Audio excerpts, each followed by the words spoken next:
C'était connaître l'importance du Gayatri.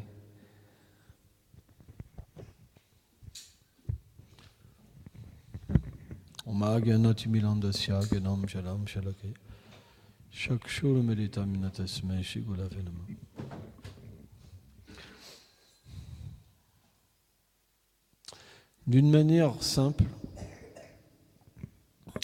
car on peut même faire des explications élaborées comme des explications simples. D'une manière simple, on a des obstacles qui viennent des vies passées et qui sont le résultat de nos actes, qu'on appelle les anarthas, les choses indésirables. Ils sont de 4 sortes. Ils sont liés, donc on a dit, à nos actes passés. Ça peut être des activités pieuses comme des activités impies. Le résultat de l'activité impie, c'est qu'on va avoir des mauvaises tendances. Et le résultat des activités pieuses, c'est qu'on va avoir des bonnes tendances. Mais ces bonnes tendances, comme ces mauvaises tendances, elles nous créent une perturbation. Dans le sens que les bonnes tendances attirent les autres, ou nous permettent d'être heureux dans ce monde. Et finalement, on se dit, je suis bien comme ça, moi. Et les tendances impies, naturellement, c'est une mauvaise nature. Par exemple, il y a le fait aussi de faire des offenses dans le service de dévotion, qui peuvent être liées au service de la déité, qui peut être lié envers les êtres vivants, envers les Vaishnavas. Notre ignorance de notre constitution éternelle, par exemple.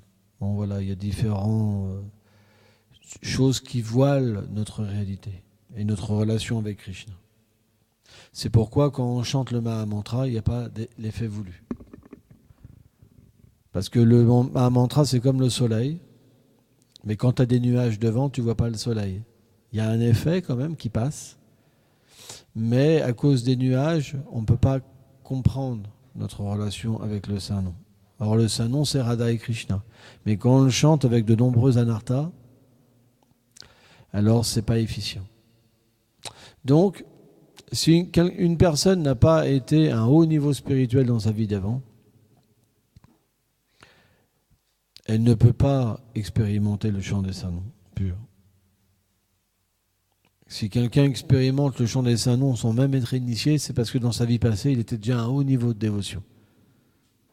C'est un symptôme d'une personne qui revient dans une vie sous l'ordre de Krishna pour inspirer les gens, pour prêcher. C'est le principe du maître spirituel.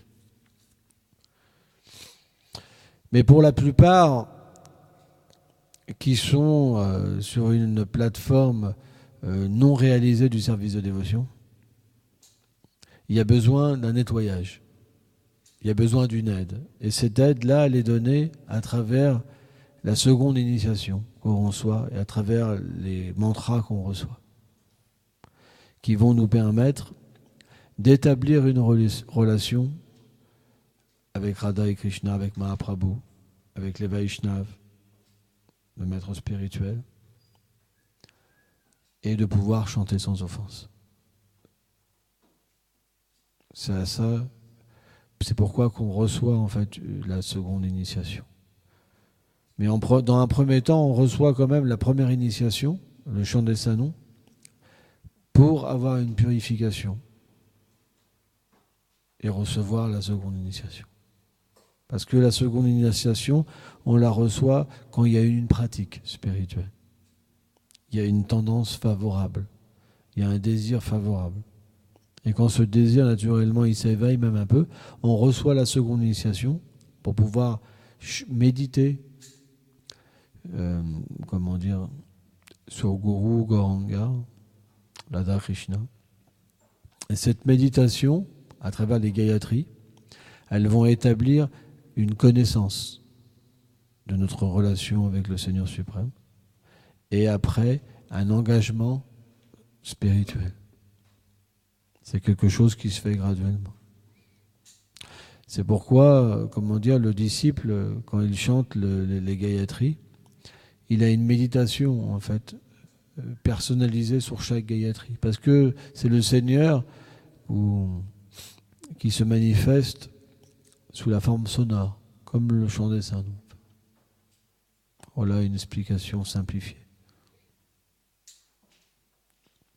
C'est pourquoi on ne devrait pas négliger le chant du Gayatri, mais au contraire, se plonger profondément dans ses significations. Et graduellement, alors, on peut passer du plan du mental, de l'intelligence et du faux ego à comprendre la nature de l'âme et à comprendre le lien qui nous unit éternellement à Radha et Krishna. C'est pas possible sans ça. Sans recevoir cette seconde initiation, à moins qu'on a déjà pratiqué dans une vie passée. Une autre question ?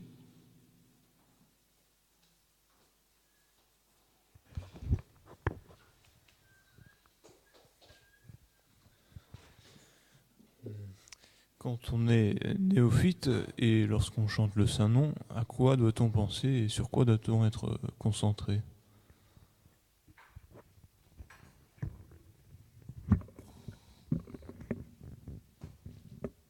On a déjà répondu à cette question il n'y a pas si longtemps que ça, plus ou moins. On peut penser à quelque chose si cette chose, elle nous préoccupe. Notre préoccupation, ça va être notre méditation. Si quelqu'un, par exemple, il souffre, il va chanter parce qu'il souffre. Si quelqu'un cherche à devenir un associé du Seigneur, il va chanter pour devenir un associé du Seigneur. Même si je te dis, tu dois méditer là-dessus, tu verras que tu pourras y penser au début, mais graduellement, ton cœur va t'amener à quelque chose de différent. Parce que ton problème, il va ressurgir.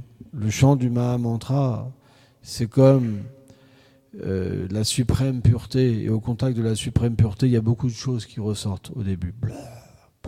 Beaucoup de mauvaises choses. On peut même avoir l'impression que c'est pire qu'avant. Mais c'est comme, par exemple, dans un vase, tu peux avoir l'eau claire, mais au fond, tu as plein de dépôts.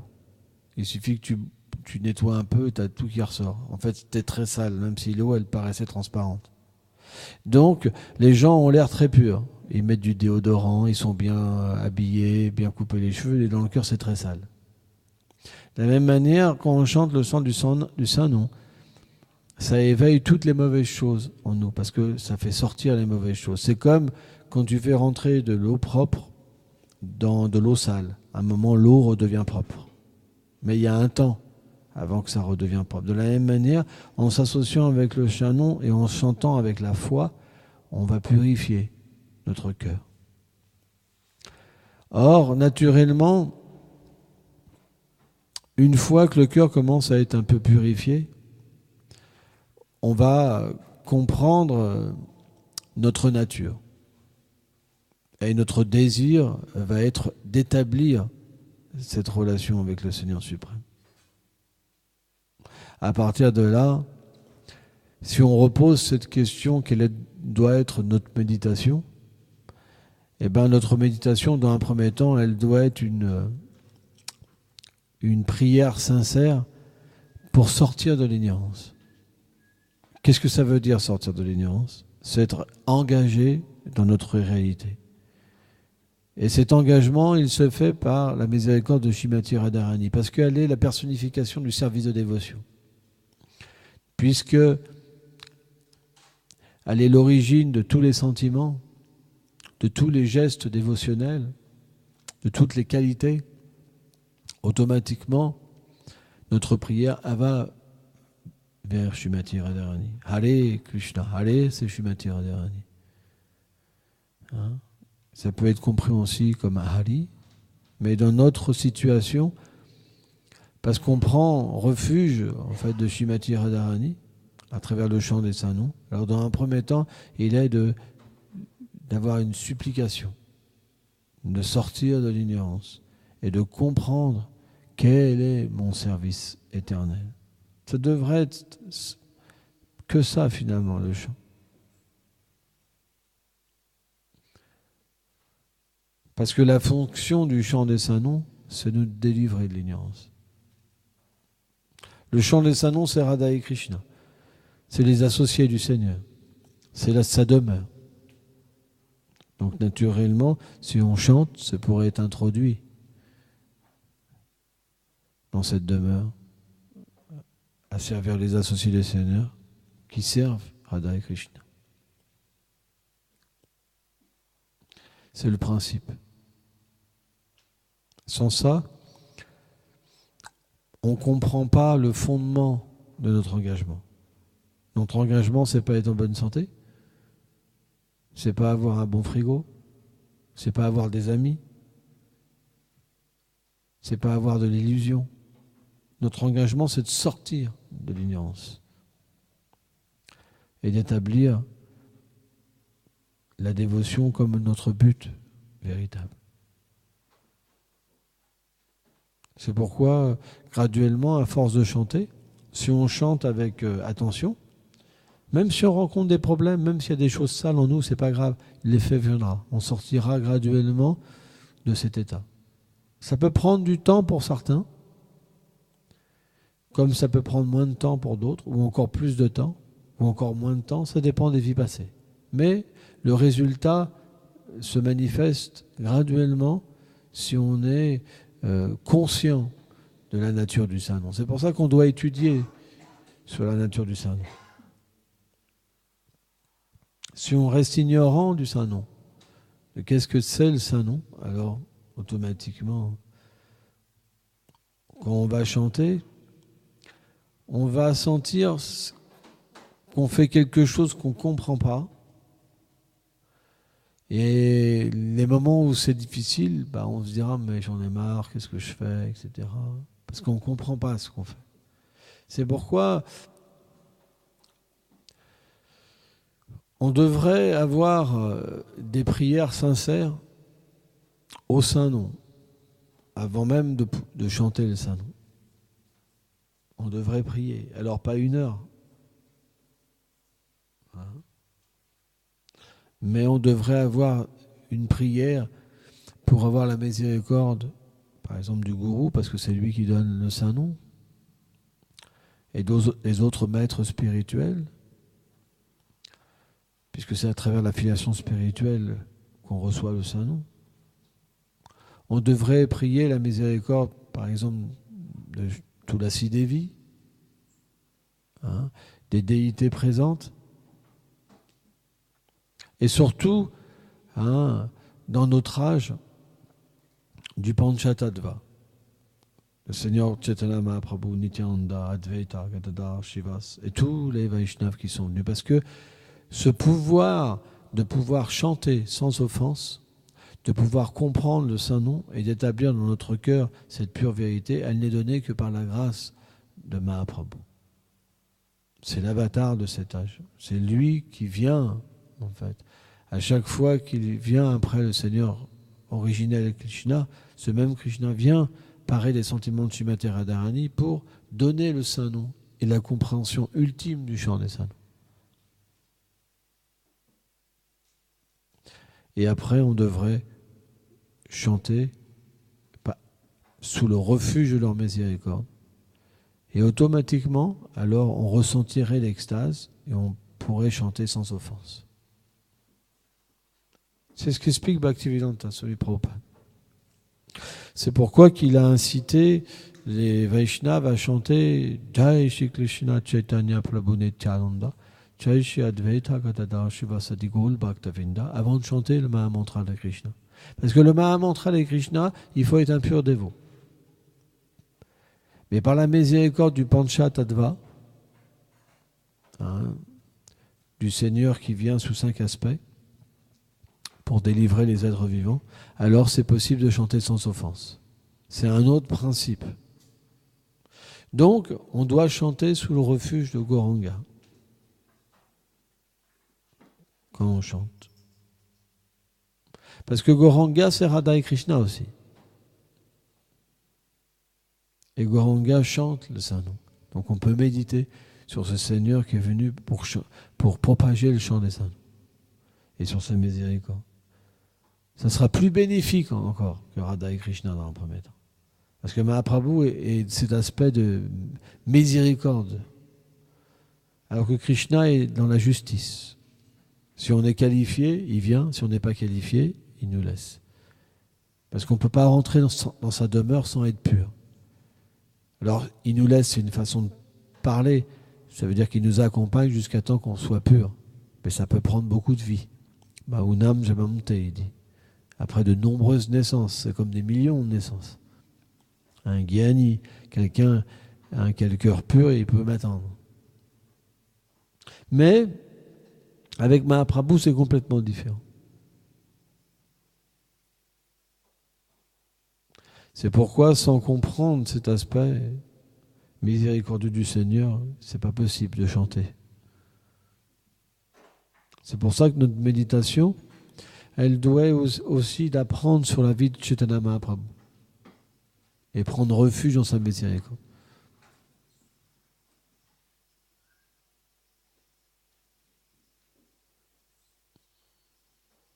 De cette manière-là, on peut véritablement progresser. C'est pas possible, ça. Et sans méditer aussi sur Nityananda, sur Advaita, c'est un tout en fait la miséricorde. Parce que Nitai, il a été tellement miséricordieux, c'est le Seigneur Balaram qui revient sur la forme de Nityananda, qu'il allait même faire du porte-à-porte pour donner la miséricorde de Chaitanya Mahaprabhu. Il pleurait, il rendait il mendiait que les gens acceptent la miséricorde. C'est pourquoi on dit que sans la miséricorde de Nityananda, on ne peut pas atteindre la perfection.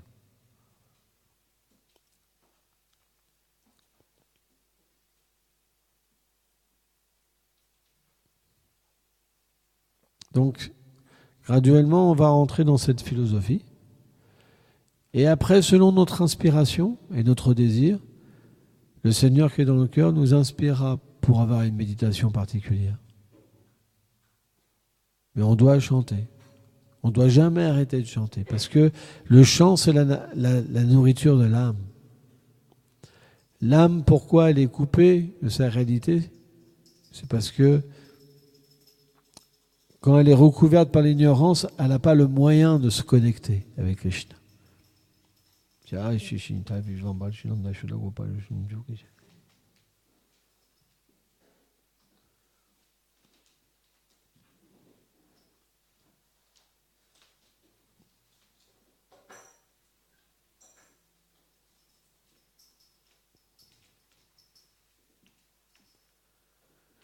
Mais le chant, c'est le moyen le plus miséricordieux d'atteindre Krishna. Parce qu'on peut chanter dans n'importe quelle circonstance, dans n'importe quel lieu de temps, qu'on soit propre, impropre. Alors que, par exemple, l'adoration de l'amorti, on voit que, par exemple, les femmes, quand elles sont indisposées, ne peuvent pas adorer la déité, mais elles peuvent chanter. C'est pourquoi le chant est la suprême pratique. Mais les deux ont été combinés. Parce que sans adorer la forme du Seigneur suprême, on ne peut pas purifier nos sens et établir en nous une relation de service avec le Seigneur. Ça veut dire que quand on adore la déité, on peut toucher le corps du Seigneur suprême. On peut développer un attachement pour lui, une relation avec lui. Avec le Saint-Nom, dans un début, c'est difficile. Parce que quand on ne chante pas purement, le Seigneur n'apparaît pas à l'intérieur de nous-mêmes. Et ne nous emporte pas dans ses divertissements. Mais par contre, à travers la déité, on peut le servir et lui devenir cher. On peut devenir un pur dévot en adorant la déité. Parce que la déité est directement Radha et Krishna. Bien sûr, il faut qu'elle soit installée. Une déité pas installée, une déité installée, c'est pas la même chose. La déité, elle est adorable qu'une fois que c'est installé. Par exemple, pas le Shalagram Shila, parce que le Seigneur est auto-manifesté dans le Shalagram Shila, ou Govardhan Shila, par exemple. Mais la déité, elle doit être installée par un pur dévot, sans ça, elle n'est pas adorable. Mais une fois qu'elle est adorable, le Seigneur se manifeste.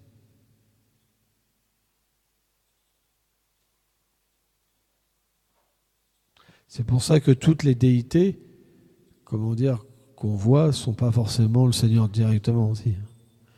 C'est parce que c'est vous avez des petits Radha Krishna ou des Gauranitai que c'est pas forcément installé, c'est comme des photos, quoi. Mais comme le Seigneur est dans le cœur, il est réciproque quand même. Mais si vous ne les adorez pas, il ne va pas vous tirer les oreilles. Alors que ici, si vous ne l'adorez pas, vous tombez malade, gravement malade, par exemple. Moi, je sais que ça m'est déjà arrivé que les déités aient froid et tremblaient dans mon lit. Ou que quelqu'un a offert, par exemple, quelque chose qui était déjà offert aux déités, et je tombais malade tout de suite. Et tout de suite, je visionnais ce qu'il y avait. Et j'allais voir la personne, t'as fait ça, elle me disait oui. Ça m'est arrivé plusieurs fois. Parce que c'est des personnes. Mais une déité pas installée, si vous faites ça, il n'y a rien qui se passe. C'est pas pareil. Mais Krishna accepte quand même votre dévotion. Parce qu'il est réciproque dans le cœur. Mais quand le Seigneur est installé, c'est lui directement. Donc il a ses exigences aussi.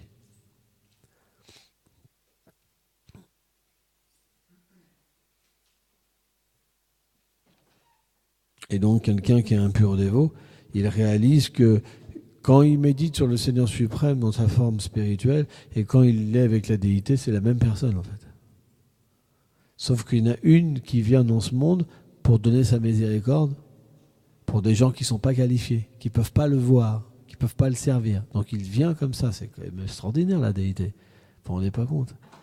Mais ça, au début, c'est difficile d'établir la foi. Mais une fois qu'on a foi dans la déité, c'est extraordinaire. En fait, la vie spirituelle, elle prend une dimension extraordinaire. Il y a tellement eu de grands dévots qui adoraient les déités, tous. Vous savez, Mahaprabhu, il restait des heures à méditer sur Jagannath.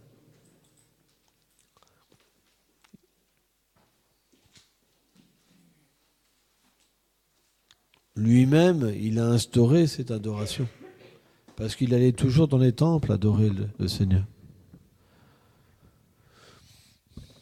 Donc si le Seigneur suprême le fait, que dire de nous? Parce qu'il nous montre l'exemple. Et bien sûr, à la fin, Mahaprabhu s'est absorbé simplement dans les doux sentiments.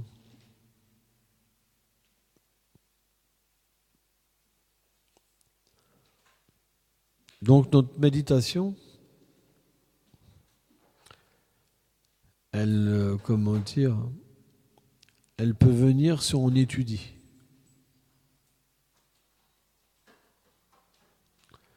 Il faut lire sur le Saint-Nom. Il faut étudier les 10 offenses et apprendre à avoir la bonne attitude pour chanter. La bonne attitude, c'est simple, c'est qu'il faut écouter le chant. Écouter en comprenant que c'est le Seigneur suprême. Il faut avoir le bon respect. Et graduellement, plus le cœur va se purifier, plus le Seigneur va réciproquer avec vous et plus il y aura des informations supplémentaires. Parce que plus on est sincère, plus Krishna va nous révéler, Radharani va nous révéler des choses sur notre position éternelle en fait. Le Mahamantra, c'est un Siddha Pranali. Ça veut dire qu'il peut donner tout à quelqu'un. Quand on reçoit le Saint-Nom à travers la filiation spirituelle, on reçoit tout. C'est simplement nous qui avons un problème. Parce qu'on ne peut pas avoir la bonne attitude pour recevoir. C'est comme une radio qui est mal réglée. Quand on n'a pas la bonne attitude, alors on ne peut pas réaliser notre relation éternelle avec le Seigneur suprême. Mais si notre attitude est bonne, alors graduellement on devient conscient de plus en plus de ce qui se passe. Krishna nous révèle de plus en plus de choses, Et à un moment, il y a une méditation et il y a naturellement un désir d'atteindre cette perfection et une lamentation profonde. Donc c'est graduel. Au début, c'est un nettoyage. Après, il y a la révélation, graduellement. Et puis après, il y a l'obtention. C'est comme 3 étapes. Une étape de nettoyage, une plateforme de révélation. Et naturellement, la révélation, ça veut quand même dire d'avoir une certaine réalisation de la position. Et donc, graduellement, le désir en nous va devenir de plus en plus fort. Par exemple, au début, on est identifié en tant qu'une femme et un homme matériellement. Et avec notre condition, enfant, machin, ça nous préoccupe. Mais après, quand on va chanter, ça passera derrière. Parce que notre préoccupation, elle est sur un plan supérieur. De la même manière, quand on n'est pas préoccupé par un plan supérieur, quand on travaille, on est absorbé dans le travail. On va être absorbé dans les problèmes, dans les querelles, etc. Mais quand on découvre un plan supérieur, ça n'a pas la possibilité de nous recouvrir. Ça veut dire au fur et à mesure qu'on progresse, au fur et à mesure, on a de moins en moins la possibilité de se faire recouvrir et être amené au loin. C'est pour ça qu'au début, la vie spirituelle, c'est considéré comme une plateforme où on n'est pas fixé. On est sur le mental, un coup ça va, un coup ça va pas, un coup ça va, un coup ça fluctue. Anishta Bhakti. Une dévotion non stable. Et puis graduellement, alors ça devient stable, on tombe, ça devient stable, on tombe, ça devient stable, on tombe. Et petit à petit, alors on se maintient. On se fixe, Nishta. Et on développe le goût de plus en plus, de plus en plus, de plus en plus. Le plus difficile, Bhakti-Vedanta Swami Prabhupada disait, c'est le début. C'est le plus difficile. Parce qu'une fois que le goût vient, on court après. C'est tellement puissant que c'est parti. Quoi. Vous comprenez ? On devient attracté. Mais au début, chanter sans cette attraction, c'est dur. Mais pourtant, si on continue, c'est comme une médecine. À un moment, on va guérir. Srila Goswami, il explique ça. Il dit que chanter au début, c'est comme amer. C'est dur. Parce qu'on n'a pas envie de servir Dieu. On n'a pas envie d'être un serviteur. On n'a pas envie de s'abandonner. On est venu ici pour être Dieu. Pour jouer au petit Dieu. Mais au fur et à mesure qu'on chante, de la même manière que le sucre candi, quand on le mange, il est amer, quand on a la jaunisse, ce même sucre, il soigne la jaunisse. Et bien le Saint-Nom, il va soigner cette maladie de l'indépendance envers le Seigneur, de l'envie. Et quand cette envie, elle va devenir quasiment nulle, alors on va vouloir se fixer constamment. Et on aura une bonne attitude. Et quand la bonne attitude est là, le goût vient. Et puis c'est parti. C'est pour ça que le début, c'est difficile. C'est extrêmement difficile. C'est pour ça que beaucoup de personnes ne restent pas, en fait. Quand on dit que la plupart de personnes partent, c'est parce que la plupart n'arrivent pas même à dépasser le début, quoi. Manque de patience, manque de tolérance. Par exemple, on vient toujours nous chercher. C'est le moment où il y a la classe, crac. Ça, c'est les anarthas du haut vie passé. Parce qu'on a un environnement qui nous empêche de développer la bhakti. C'est pas nous, hein. C'est pas Krishna qui nous l'a donné, c'est nous qui l'avons désiré. Mais à cause de ça, il y a toujours un empêchement. On ne peut pas faire autrement. Il y a ce qu'on appelle la faiblesse de cœur. Parce qu'on va être pris par des choses de ce monde qui vont nous croire que nos enfants, par exemple, ou ceci ou cela est plus important que la réalité éternelle. Ça fait partie des faiblesses de cœur. Ça veut dire qu'on ne pourra pas s'abandonner parce qu'il y aura toujours quelque chose qui nous empêche de nous abandonner. Donc, le début, c'est difficile. Quand on devient fixe dans la dévotion, il n'y a plus ça. C'est-à-dire qu'on perçoit les choses dans leur réalité. On ne rejette pas les choses. Mais on les voit toujours liées au Seigneur suprême et à son énergie. Alors qu'au début, on ne voit pas le Seigneur suprême, on ne voit pas ses énergies, on voit simplement l'illusion, ça veut dire les êtres conditionnés. On est attaché à eux et on se lie avec eux dans leur bonheur et leur malheur, constamment. Et on travaille pour eux, on fait ceci, cela. C'est ce qu'on appelle, le devoir matériel. Vous comprenez ? C'est pourquoi que le Varnashram Dharma existe. Ça veut dire engager le devoir matériel pour que les gens se purifient. Sans ça, c'est pas possible. Quelqu'un conditionné, il pense que son vrai devoir, c'est envers sa famille, sa patrie. Mais l'âme libérée, lui, il est sorti de tout ça. Mais au début, c'est pas possible, en fait.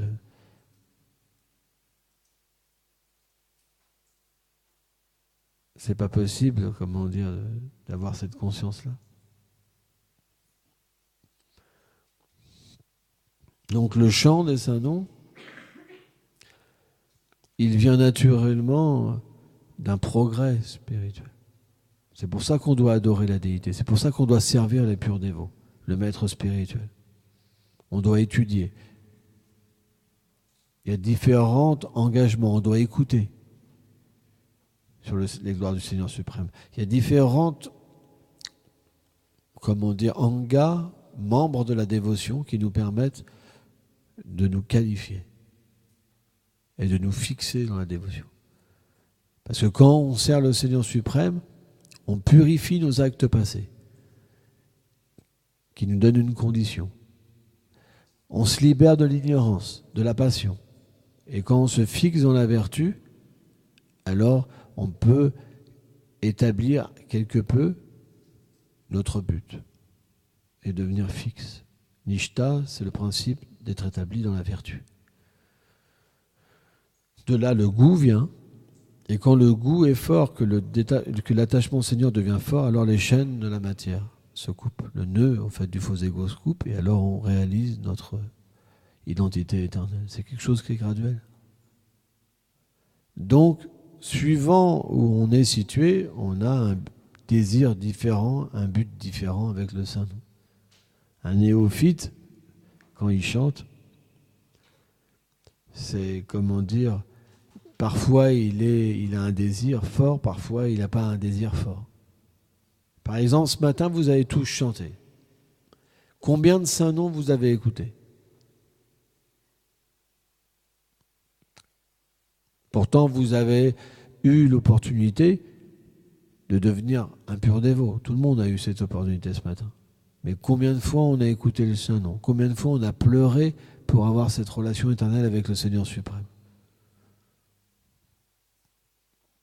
Parce que ce désir-là, il n'est pas établi dans notre cœur. On pleure pour une femme, on pleure pour un mari, on pleure pour les enfants, on pleure parce qu'on n'est pas riche, on pleure pour plein de trucs. Mais sauf pour notre relation éternelle avec le Seigneur suprême. Il est là le problème. Donc quand on chante, on doit comprendre notre problème et prier le Saint-Nom qu'il vienne nous enlever ce problème. Notre problème, c'est simplement l'ignorance. Parce qu'on pense que l'ignorance, c'est la vérité. Parce qu'on est identifié au corps. Tout disparaîtra. On répète toujours la même chose de toute façon, parce que ça ne sert à rien, c'est le problème de fond. On pense qu'on est ce corps, on pense qu'on est un père de famille, et c'est à cause de ça qu'on ne peut pas s'abandonner.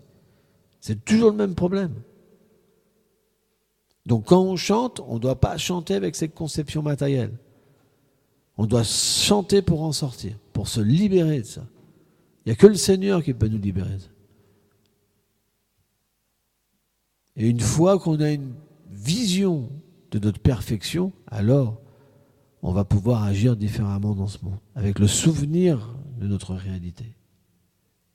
Et à partir de là, graduellement, ce souvenir, il va faire en sorte que de la même manière, par exemple, que Harini, elle se sent Harini, par exemple, une femme, elle a des lunettes, par exemple. Et bien de la même manière, quand cette réalité va venir un petit peu, on va pouvoir se méditer dessus et méditer sur notre réalité. Et alors, elle va graduellement, prédominer dans notre vie. Et un jour, on pourra alors être une âme réalisée. Parce que l'âme, elle est dans une situation recouverte par beaucoup de choses. C'est comme quand on dort. Quand on dort, on s'identifie à un personnage des fois qu'on n'a pas envie. Ou parfois, il peut être mieux. Ça dépend. Mais quand on revient avec cette identification avec le corps grossier, eh ben on réalise que, par exemple, on est parti quelque part, qu'on ne pouvait pas contrôler. C'est ce qu'on appelle le rêve. Parce que le corps subtil nous amène sur un plan de rêve.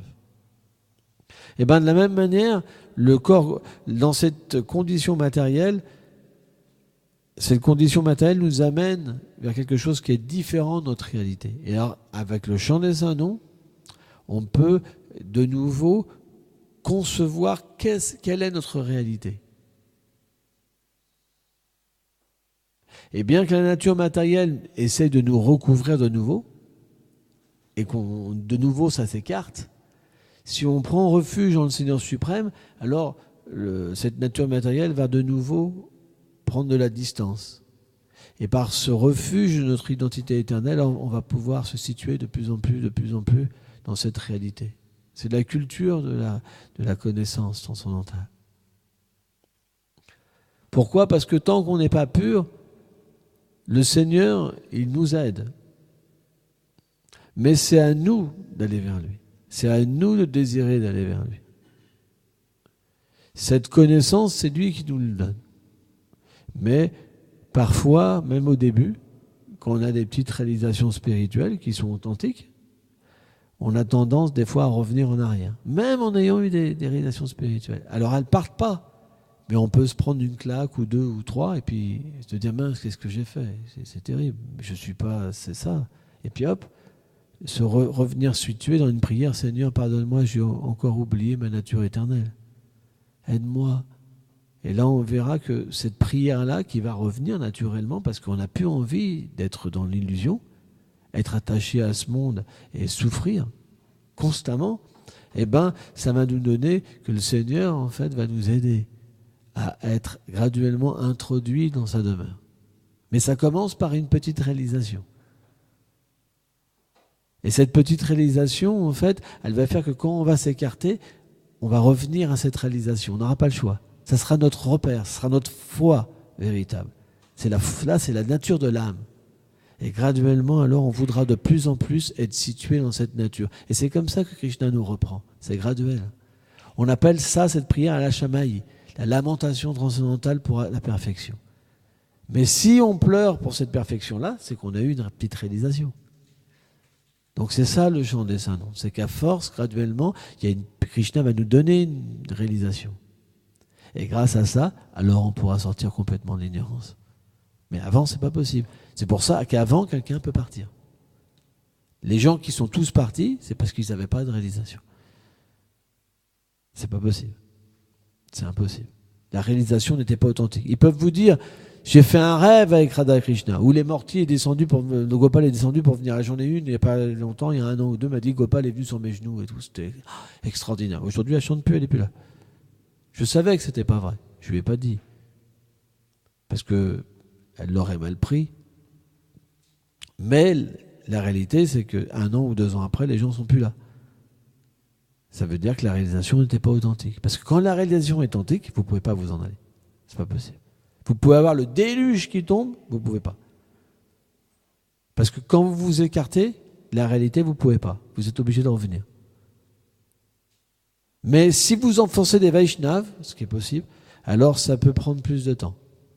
Vous pouvez même revenir. Donc il faut vraiment faire attention avec l'offense aux Vaishnavas. C'est pas facile, mais il faut vraiment faire attention.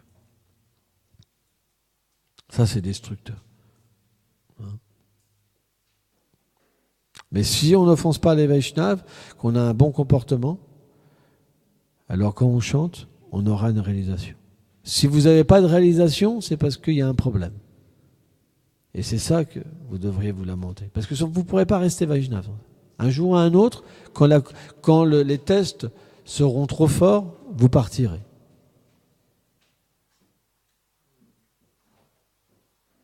Jai Haribol. Bienvenue. C'est le principe. Il y a 2 voies.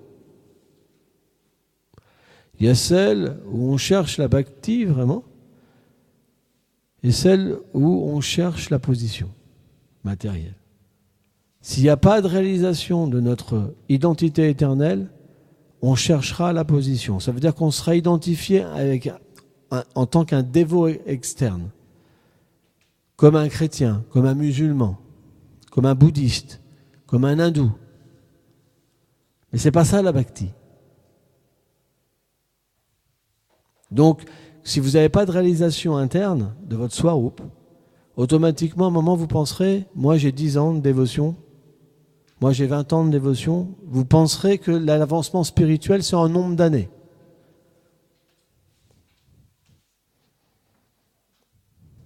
D'ailleurs, vous pouvez vérifier. Ceux qui sont comme ça, ils vous disent toujours que ça fait 10 ans, 15 ans, 20 ans, 30 ans, 40 ans que je suis dévot. Ils parlent que de ça. Mais, comment dire, leur réalisation de leur identité véritable, ils ne la connaissent pas. Et on ne peut pas fonder la dévotion, le mouvement de Mahaprabhu sur des conceptions pareilles, parce que c'est faux. Ça n'amène finalement qu'une conception d'institution, où on s'identifie à une institution, à un acharya, et on commet de nombreuses erreurs. Mais si on chante correctement le chant des saints noms, en comprenant que le but, c'est d'établir une relation éternelle avec Radha et Krishna, naturellement, on délaissera les conceptions corporelles, religieuses, d'être identifié à une institution, d'être identifié à une religion. Et notre désir, il sera sur un plan supérieur. Sans ça, on ne pourra pas progresser. Et malheureusement, il y a plein de gens qui tombent dans ce piège, parce que si l'attitude n'est pas bonne et qu'on cherche la position, naturellement, on fera des offenses. Si on fait des offenses, naturellement, on n'aura pas de goût pour chanter. Si on n'a pas de goût pour chanter, il n'y aura pas de réalisation et on sera juste des religieux. Et on se battra. C'est ce qu'on voit dans le monde entier. Donc, notre but, il n'est pas la politique. Notre but, il est la dévotion, mais la dévotion, c'est quelque chose qui ne peut pas s'obtenir si facilement que ça. Rupa Goswami explique ça. Que ce n'est pas quelque chose qui peut s'établir si facilement. Parce que la dévotion, elle s'établit quand l'attitude est favorable. Mais qu'est-ce que c'est l'attitude? La Shamaï, c'est ce désir intense de devenir un serviteur du serviteur, de devenir un associé du Seigneur. Parce que si ce désir-là habite notre cœur, naturellement, on va prendre l'association qui nous permettra d'atteindre ce but. On fera les activités qui nous permettront d'atteindre ce but. Et à un moment, la connexion interne avec Chaitanya Guru nous permettra d'avoir une connexion très puissante avec les dévots du Seigneur suprême. Sans ça, on ne fera que se glorifier nous-mêmes, sous prétexte du mouvement de Sankirtan. Qu'est-ce que fait un dévot qui se glorifie? Radhanath Swami, il expliquait ça, par exemple. Ils disent qu'ils glorifient Prabhupada, par exemple. Parce que dans le mouvement ISKCON, par exemple, leur acharya, c'est Bhaktivedanta Swami Prabhupada. Mais ils disaient en vérité, ils se glorifient eux-mêmes. On crée un dogme, mais on ne connaît pas la personne. Ça veut dire qu'on dise, il y en a plein qui disent, moi j'aime cette personne, moi je suis vraiment abandonné de cette personne, mais si tu es vraiment abandonné, pourquoi tu ne connais pas sa nature éternelle? Pourquoi le chant t'a jamais révélé qui est cette personne-là? Pourquoi tu ne connais pas ta nature? C'est bizarre. Pourtant tu es tellement... Prabhupada, mais tu ne connais pas la nature de Prabhupada. C'est étrange. C'est vraiment étrange. Parce que s'il y avait un tel amour, un tel abandon, ça serait révélé. C'est pourquoi la nature de la dévotion, elle est très subtile. Et quelqu'un qui peut progresser dans la dévotion, il voit les pièges. Et dans quoi sont emportés les dévots? Ce n'est pas le badge qui compte, l'aspect externe. Vous pouvez même être dans une autre institution, avoir une meilleure vision même que de l'acharya d'autres dans l'institution. Parce que si votre nature et votre attitude est bonne, alors Krishna peut tout révéler. C'est pourquoi la nature de la dévotion, c'est un mystère.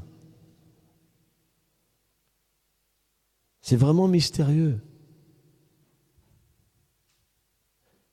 Et ce n'est pas les choses externes qui sont une preuve de la bhakti chez une personne. Vous pouvez voir quelqu'un pleurer. Vous pouvez voir quelqu'un baisser sa tête, être comme ça, mais ça ne veut rien dire du tout. Ça, c'est externe. Vishwanath Chaitanya Thakur, il dit que cette humilité-là, ce n'est pas une preuve de la fixité dans le service de dévotion. Vous pouvez avoir des gens même qui ont de la colère, qui sont plus fixés dû à des vies passées. Krishna, il dit, Baunam Jamam Tegalam Papan. Après des millions d'existences, un gyani, celui-là qui a le cœur pur, il peut me comprendre.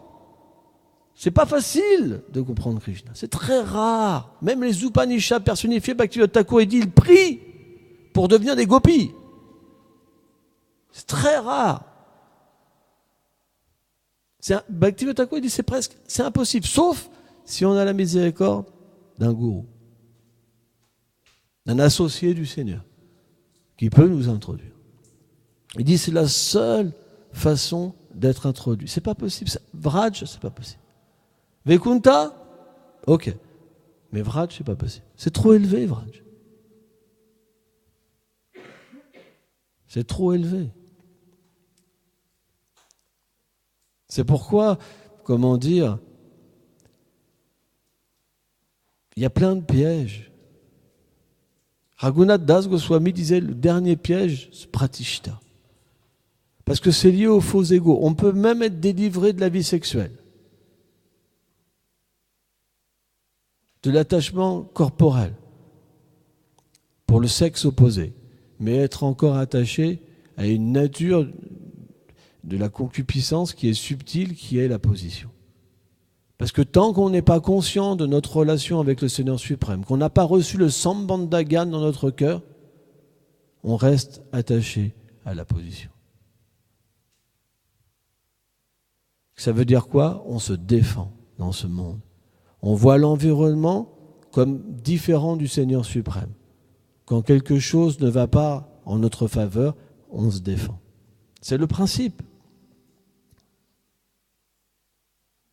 Je me rappelle d'un dévot qui disait, quel est le stade Madhyam Adhikari? C'est le stade où l'humilité commence à se manifester. C'est le stade où on arrête de se défendre. Quand quelque chose vient à nous, on voit le Seigneur suprême. Le Seigneur suprême est venu me parler à travers cette personne. C'est pour mon bien. Alors bien sûr, Sridhar Maharaj, il disait, on est humble avec les saints, pas avec les fous. Il y a une discrimination quand même. Si quelqu'un vient offenser les Vaishnavas, c'est pas qu'on dit c'est le Seigneur suprême qui vient offenser, qui vient critiquer ses dévots, ses très chers dévots. Non, c'est pas ça. Mais dans un terme acceptable, alors on doit accepter que l'environnement, c'est le Seigneur suprême. D'ailleurs, Vishwanath Chaitanya Thakur dit qu'au stade Madhyam Adhikari, ce n'est plus les résultats des actes qu'un dévot prend. C'est le Seigneur lui-même qui lui met des obstacles pour progresser. Mais qu'est-ce que c'est un Madhyam Adhikari? Bhaktivinoda Thakur dit celui-là qui a prem, qui a eu l'expérience de prem, qui est juste fixé 24 heures sur 24, qui n'a pas de conception duelle en lui. Il est libéré de cette tendance de jouir des fruits des actes, de cette tendance à vouloir se libérer du malheur. Et surtout, il comprend la nature de la pure dévotion. Qu'est-ce qu'est de la pure dévotion et qu'est-ce qui n'est pas de la pure dévotion. C'est pour ça que des dévots comme Bhaktivinoda Thakur, ils ont écrit des livres, comme Vishwanath Chaitanya Thakur, comme Rupa Goswami, pour nous permettre de quitter ce plan de la dévotion mixte pour comprendre ce qu'est les mauvaises herbes dans notre cœur. Donc, Chaitanya, par exemple, Krishnadas Kaviraj Goswami explique comment le Seigneur a expliqué la nature d'un jardinier transcendantal. Il explique qu'un dévot, c'est comme un jardinier. Et le cœur, c'est comme un jardin. Mais qu'est-ce que cultive un dévot?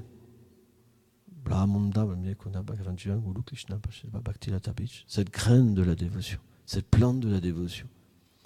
Et par cette connaissance, Par l'association de purs dévots, on peut reconnaître les mauvaises plantes. C'est pas possible sans ça.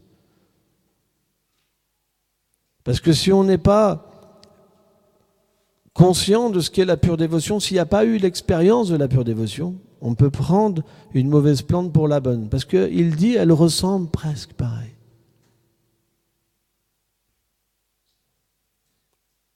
Donc le principe du Madhyamadikari, c'est l'expérience, le goût,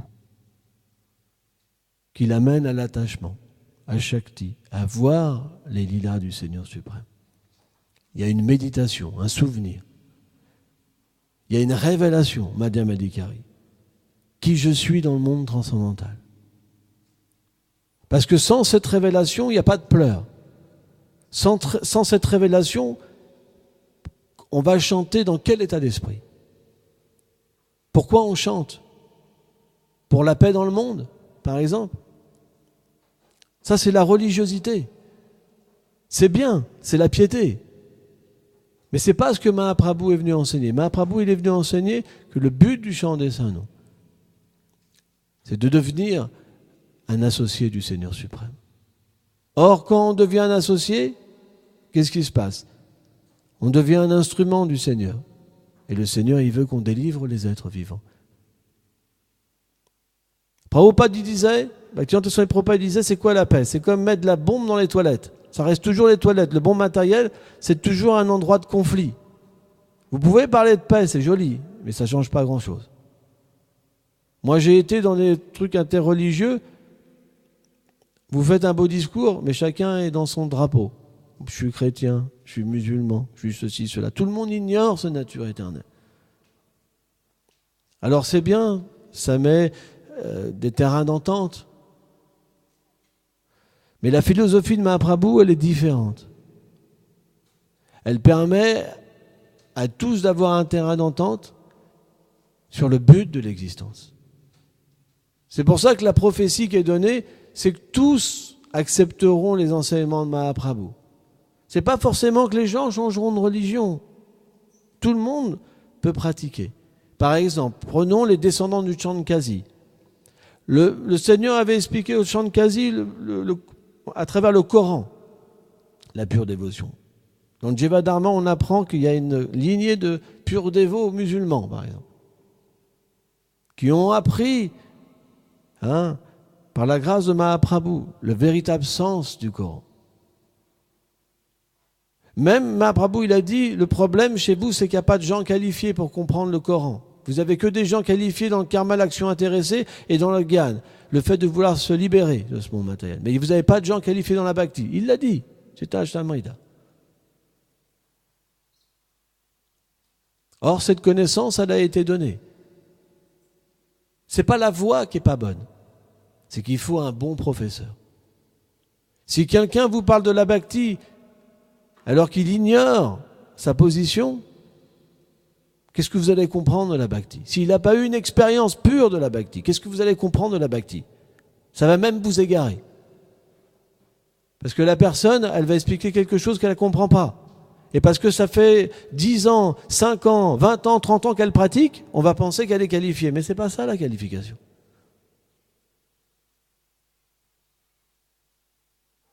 C'est pourquoi Mahaprabhu, comment dire, il est l'avatar de cet âge. Et tous un jour prendront refuge en lui.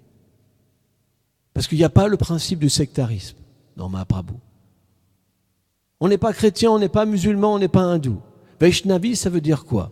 La conscience de l'être dans l'éternité. Krishna Chaitanya, la conscience de Krishna. Krishna Chaitanya, la conscience dans l'éternité. Qui je suis? Quelle est ma position? Quel est mon service? Quel est mon corps transcendantal? La couleur de mon corps? Mon nom? Mon père? Ma mère?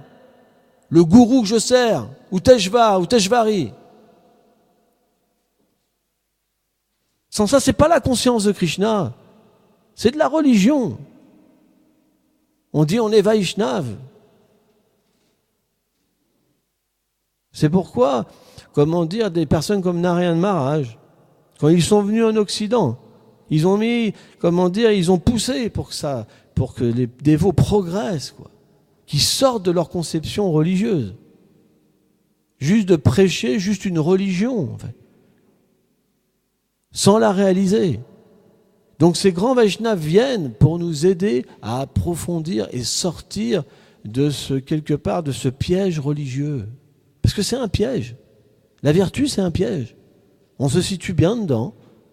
Les gens nous apprécient.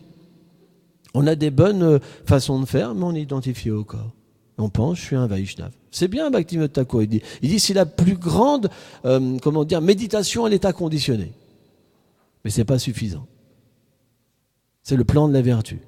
Vishwanath Chakravarti Thakur dit l'atma tattva, même le fait de voir le Brahman partout, c'est la vertu.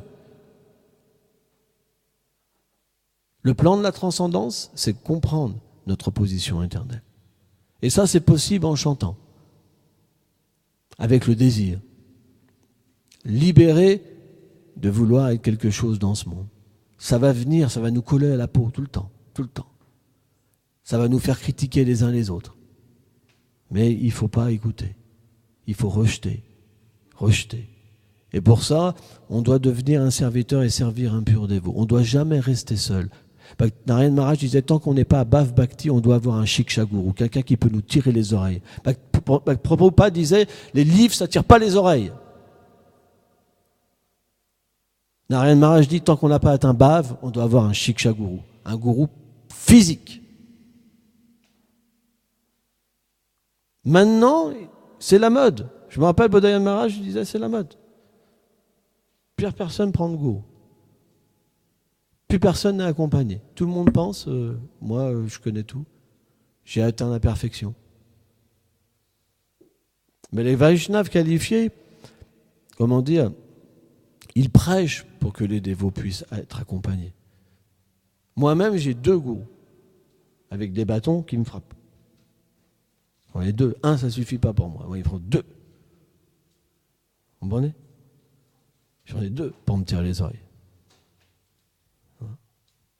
Parce que je ne suis pas un fou. Vous comprenez ? On a besoin de personnes qui nous aident. On ne doit pas rester seul. Parce que ça, c'est l'orgueil. C'est la plus haute forme d'orgueil. Qui va te tirer les oreilles ? Quand tu te trompes, qui va te dire que tu t'es trompé ? Parce que le mental, c'est subtil.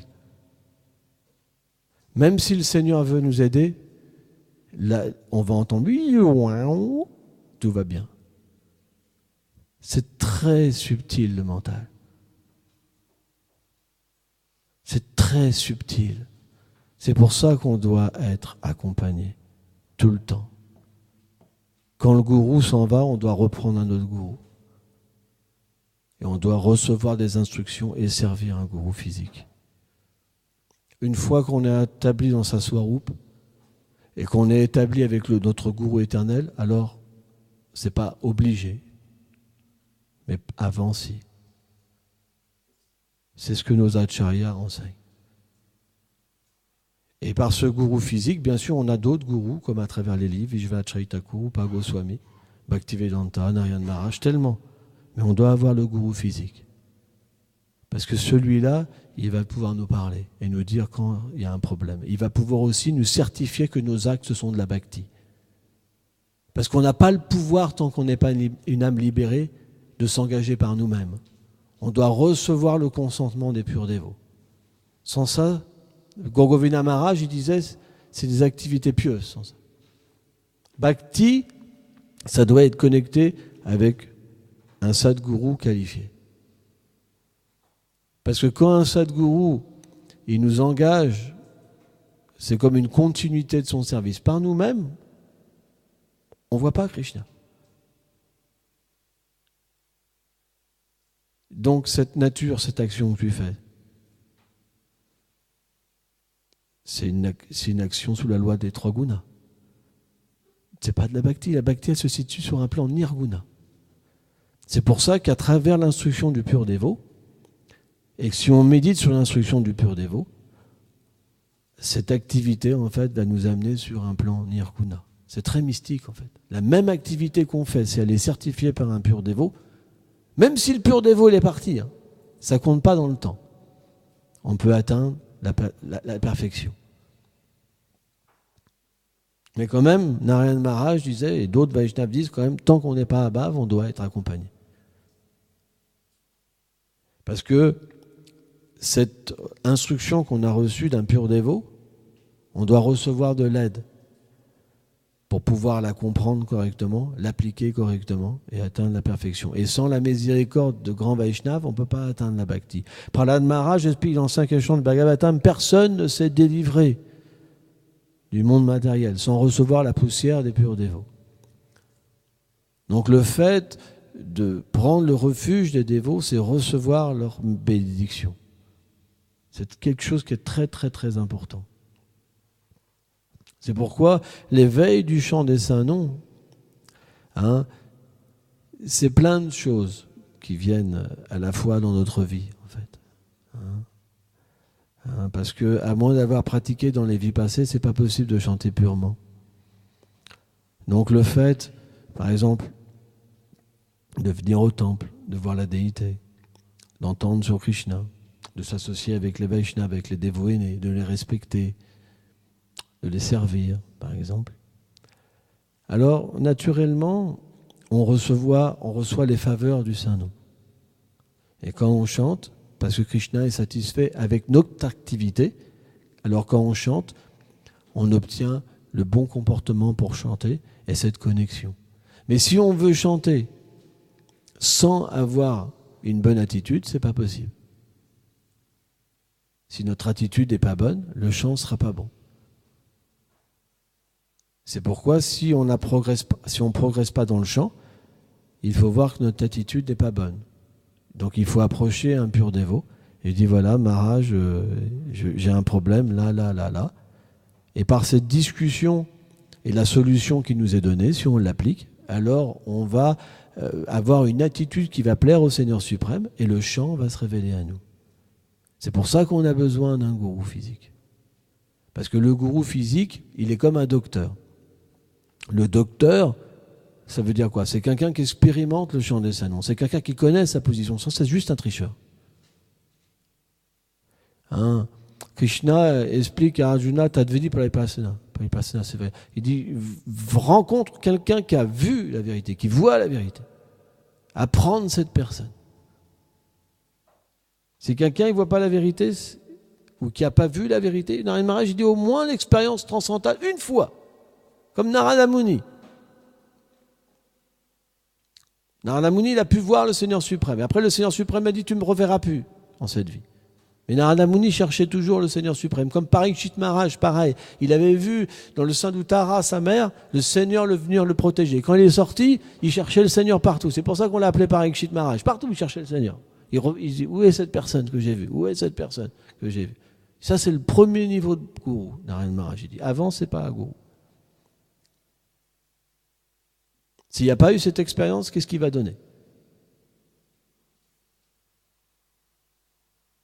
Et ça, c'est pas l'âge qui compte, c'est les vies passées. Parce que c'est très rare d'avoir le darshan de Krishna. Vishwanath Chaitanya Thakur, il dit, dans les commentaires du Srimad Bhagavatam, il dit que Krishna fait toujours comme ça. Il se fait voir une fois. Ça veut dire, quand on voit Krishna une fois, c'est quoi? Dans sa swarup. Il nous amène dans sa demeure et après il nous ramène. Il disparaît. Il dit en fait, c'est de la manière que Krishna ramène ses dévots.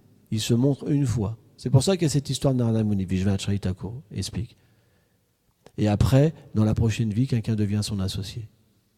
Boma Vrindavan, il renaît dans les divertissements de Krishna. C'est ce que Vishwanath Chaitanya Thakur explique. C'est pourquoi, comment dire, c'est le premier niveau de gourou.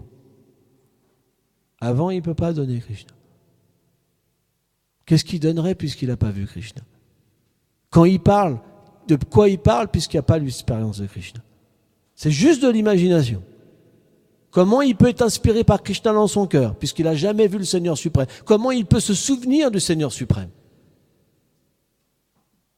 Vous comprenez? C'est pourquoi, comment dire, la bonne association fait qu'on développera ce désir. On va entendre le harikata, mais d'une manière à nous permettre d'accéder à un désir de voir le Seigneur suprême, de comprendre notre nature éternelle, de comprendre l'amour que le Seigneur a pour nous, pour ses dévots. C'est très important. Et là, naturellement, alors, on deviendra le serviteur, du serviteur, du serviteur, du serviteur. On pourra s'adapter aux situations. Parce que notre philosophie, elle ne sera pas dans le monde matériel. Quand on est dans le monde matériel, qu'est-ce qu'on pense ? Se défendre. Respect. Mais quand notre conscience, elle est ailleurs, on n'a que faire de ça.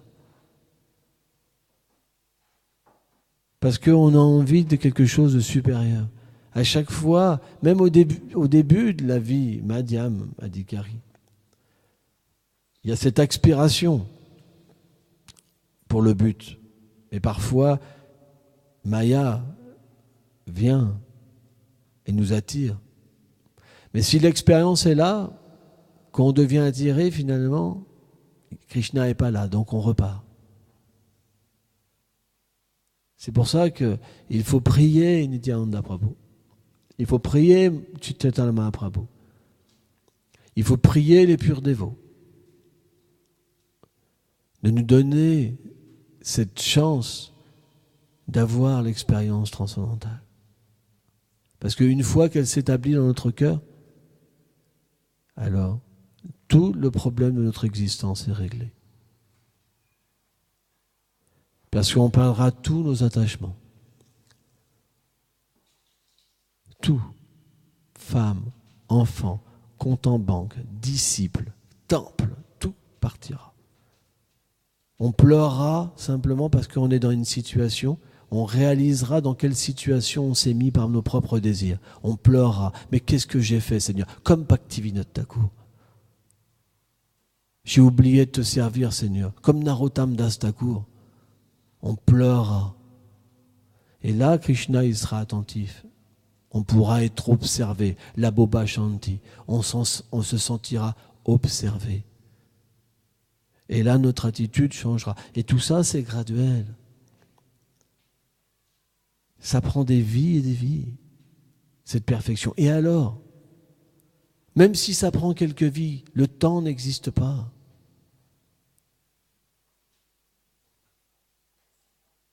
On devrait, développer plutôt l'humilité, de penser comme Mukunda.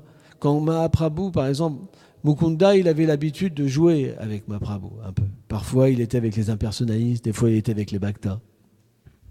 Et un jour, il en a eu marre, Mahaprabhu. Il a rejeté Mukunda.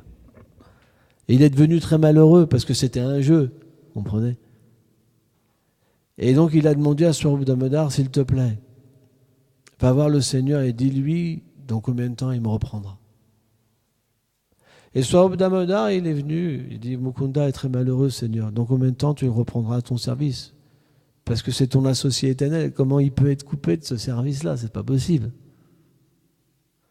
Il a dit dans 1 million de vies. 1 million de vies. Vous vous rendez compte, si nous on nous dit 1 million de vies, waouh, pas évident, hein, c'est le test. Hein. Même si on nous dit 3 vies, ça sera le test. C'est pour ça que les acharyas, ils sont miséricordieux. Dans cette vie, vous pouvez y arriver. Mais c'est pas si simple. C'est pas si simple. Quand Swarup Damodar est revenu, Mukunda a posé cette question. Alors, qu'est-ce qu'a dit le Seigneur ? Qu'est-ce qu'il a dit ? Tu pourras le revoir, avoir son service dans 1 million de vies. Et vous savez ce que Mukunda a fait ? Il a fait un bond de 5 mètres. Dans 1 million de vies, je pourrais revoir dans mon Seigneur. Dans 1 million de vies, je pourrais revoir dans mon Seigneur. Il était tellement content. Parce qu'il pensait qu'il était banni à jamais. Et là, en fait, le désir de Mukunda, cette attente, cette patience, a conquis le cœur du Seigneur suprême. Et il lui a dit que ce désir que tu as, ces millions de vies, ils ont été réduits en cendres en une fraction de seconde. Et le Seigneur l'a repris dans son service. C'est ça la beauté des associés du Seigneur. Nous, on ne peut pas faire ça. Parce que si on savait dans combien de temps on retournerait à Krishna, on arrêterait même. On est bouffé d'orgueil. Moi, je vais retourner à Krishna. Qu'est-ce que je vais faire? Qu'est-ce que je connais du service éternel du Seigneur? Qu'est-ce que je vais faire? Pas évident. C'est pour ça que l'humilité Vaishnava, elle est tellement élevée. C'est pas une humilité externe, avec des larmes, avec le côté où on est habillé en moine et comme ça. Hein. Le côté juste externe, non, l'humilité interne du Vaishnava. Waouh! Waouh! C'est pas quelque chose d'ordinaire. C'est pour ça, ce plan de la dévotion, waouh, c'est pas petit, hein. Mais ça peut être accessible. Parce que Mahaprabhu, il est véritablement recouvert par la miséricorde de Srimati Radharani. Il a pris l'état d'esprit de Radharani. Krishna, c'est la justice. Il y a impossible d'atteindre cette perfection. Mais parce que Mahaprabhu, dans cet âge-là, après que Krishna apparaisse tous les jours de Brahma, le Seigneur vient dans une forme dorée. Et dans cette forme dorée, alors, il se distribue lui-même, Sridhar Maharaj disait. C'est notre seul espoir, c'est Mahaprabhu. Parce que Mahaprabhu, il est aveuglé. Si quelqu'un, par exemple, il expliquait que le Seigneur est dans la détresse. Si quelqu'un l'aide dans sa détresse, alors il lui donne tout. C'est pourquoi des gens spéciaux qui sont venus du monde transcendantal, comme Bhaktivedanta Swami Prabhupada par exemple, ils ont été tellement ingénieux de nous faire distribuer la miséricorde sous la forme de livres, sous la forme de prashad, sous la forme des saints noms. Parce qu'ils savaient que de cette manière-là, Mahaprabhu serait endetté. Parce qu'il cherche à distribuer. Il a planté ce fruit de l'amour de Dieu. Rappelez-vous dans le Chaitanya-charitamrita. Des fruits sont un noyau, mais il y en a tellement. Il a dit, mais qui viendra m'aider? C'est ça la miséricorde des acharyas. Eux, ils sont qualifiés pour prendre ces fruits, mais ils sont tellement miséricordieux qu'ils nous appellent, nous, à qualifier. Allez, venez distribuer ces fruits. La connaissance, le chant des saints noms, la prashadam. Et de cette manière-là, alors on peut obtenir Chaitanya Mahaprabhu, sa grâce, et devenir un associé du Seigneur. Même si on n'a pas de qualification, même si on était le pire, ça, c'est la vérité. C'est pour ça cet âge de Kali, il est spécial. Même les demi-dieux, ils veulent reprendre naissance dans le mouvement de Sankirtan. Et pourtant, ils ont une position, matériellement parlant, qui est extraordinaire. Cet âge, cette miséricorde, elle est très rare. Le Seigneur donne le plus haut sentiment d'une manière tellement facile. Juste, il a demandé une seule chose, Chaitanya Mahaprabhu. Il est prêt à donner le bol et remplir le récipient. Mais le désir. C'est pourquoi la bonne association, elle est la clé du désir. On dit, dis-moi qui tu fréquentes, je te dirai qui tu es. Donc on doit avoir cette association. C'est très important. Et la cultiver dans le cœur. Ce n'est pas simplement qu'il faut avoir l'association, mais il faut la cultiver dans le cœur, se souvenir. Et le Seigneur va nous aider. Parce que le Seigneur vient sous la forme de ses dévots, mais il est aussi à l'intérieur de nous-mêmes. Il vient sous la forme du maître spirituel, Diksha, Shiksha. Et tous ces éléments font que on va progresser petit à petit. On doit être sûr de ça. On ne doit pas être abattu. Dans ce monde, on se fera toujours critiquer par les gens qui font autre chose que nous, par les gens qui font la même chose que nous. Il y aura toujours de la critique. Il y aura toujours des envieux. Bhaktivedanta Swami Prabhupada disait c'est un monde d'envieux. Il y aura toujours des envieux. C'est pas grave. On doit comprendre la nature de ce monde et continuer. Quel est mon but? Est-ce que je vais passer ma vie à me défendre pour prouver que je suis un grand dévot? Pour avoir une barrette là comme les anciens militaires qu'on voit Ils sont fiers de leur médaille parce qu'ils ont des rides sur la peau, ils ont fait des guerres, ils sont vieux? Non. On doit arrêter de se battre. Mais ça, c'est possible que si on établit le but. Sans ça, c'est pas possible. C'est pour ça, pour répondre à ta question, tu m'as demandé, quand on est néophyte, quelle doit être notre méditation? Eh bien, c'est de comprendre quel est le but du mouvement de Sankirtan. Et ça, on peut l'apprendre que d'un Mahabhagavat, de quelqu'un qui a eu ce but. De le recevoir dans notre cœur et de le cultiver. Quand l'expérience spirituelle sera là, alors on pourra s'en souvenir. Et graduellement, cette nature éternelle va prédominer dans notre existence. Et on quittera la plateforme externe du service de dévotion. C'est ce qu'on appelle la plateforme Uttama. Kanishta, c'est juste l'externe. Madhyam, c'est le stade de l'expérience. Et Uttama, c'est le stade de la réalisation transcendantale. Mais Bhaktivedanta Swami Prabhupada disait on doit au moins être au stade intermédiaire. Au moins ça. Parce que le stade avant, c'est l'envie. L'envie, ça veut dire je veux position. Je veux respect. Et il y a beaucoup de dévots qui tombent dans ce piège-là. C'est normal. Ça ne veut pas dire qu'ils ne peuvent pas progresser, mais très peu. Parce que le respect et l'humilité, c'est deux choses qui sont contradictoires. C'est deux mondes qui sont différents. Donc Krishna, il fera renaître son dévot dans une vie prochaine pour qu'il puisse dépasser ces choses-là. Mais parfois, on peut être bloqué. C'est normal. Mais c'est rien, une vie, 2 vies, 3 vies, c'est rien. On doit comprendre que si on n'est pas assez fort, le Seigneur reviendra. Il reviendra nous aider. Mais si on peut s'abandonner, et si on peut tout donner dans cette vie, le succès viendra. Mais tout le monde ne pourra pas. La preuve, c'est que bien qu'on pratique, c'est difficile de progresser. On se retrouve quand même, après 20 ans, 10 ans, 5 ans, 30 ans, 40 ans, des choses qui sont là dans le cœur. C'est pas si simple.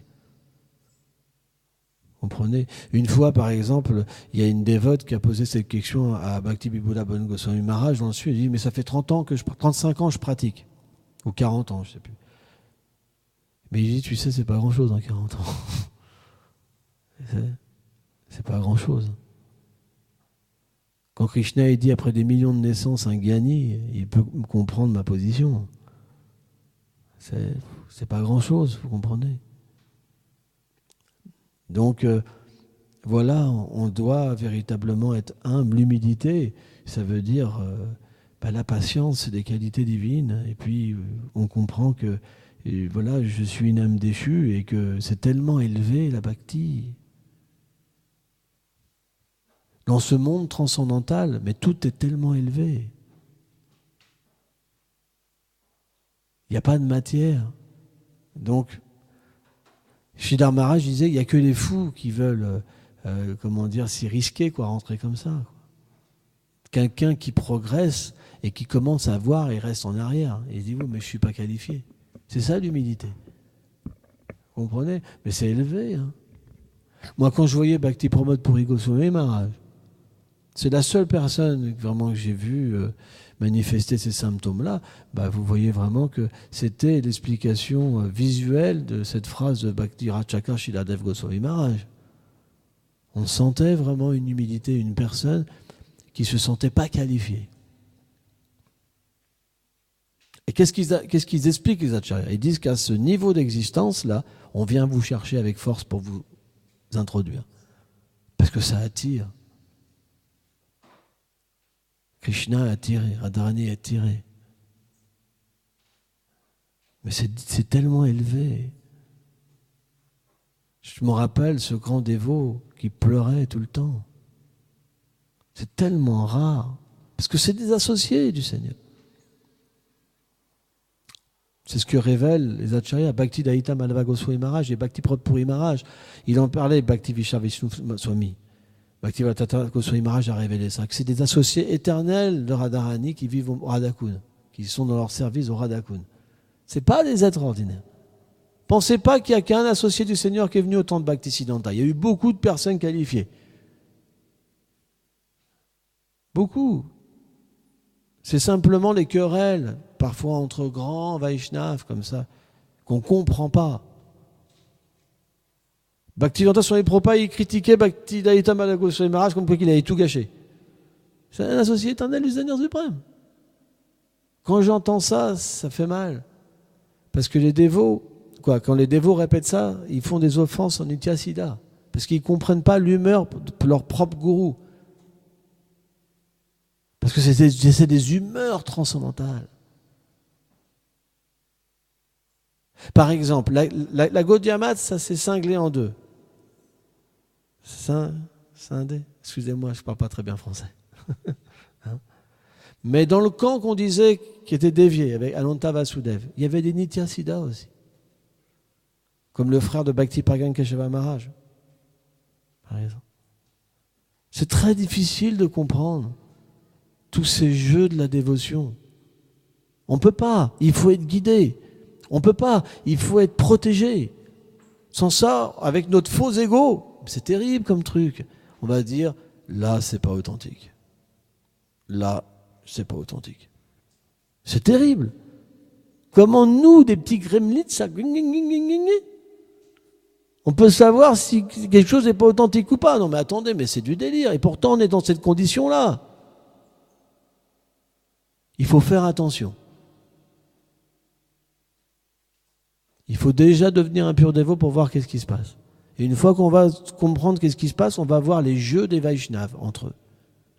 Et on va être émerveillé parce que l'envie existe dans le monde transcendantal, mais d'une manière pure. La jalousie existe d'une manière pure. Tout existe d'une manière pure et on peut le voir dans les purs grands dévots se manifester sous le plan de joute verbale. Ils se disputent entre eux pour savoir que parce qu'ils pensent que c'est mieux de servir Krishna comme ça. C'est inconcevable. C'est ce qu'explique Bhakti Pramod Puri Goswami Maharaj. On va être émerveillé. Mais un religieux, il ne comprendra pas. Il va dire ça, c'est pas bon, c'est une faute. Bhaktivedanta, là, il critique là, il critique là, il critique là, ça, c'est pas normal. Ou Bhaktidaita Madhava, ou Bhaktivedanta Bon Goswami Maharaj, il critique là, là, là, là.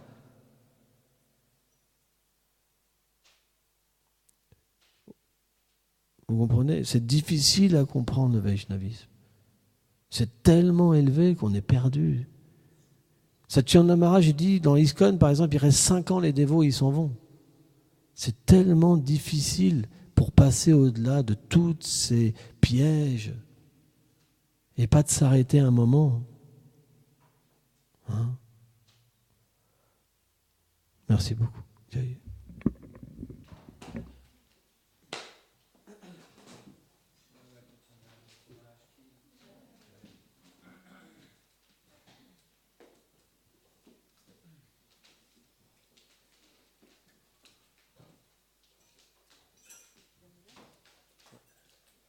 Bienvenue.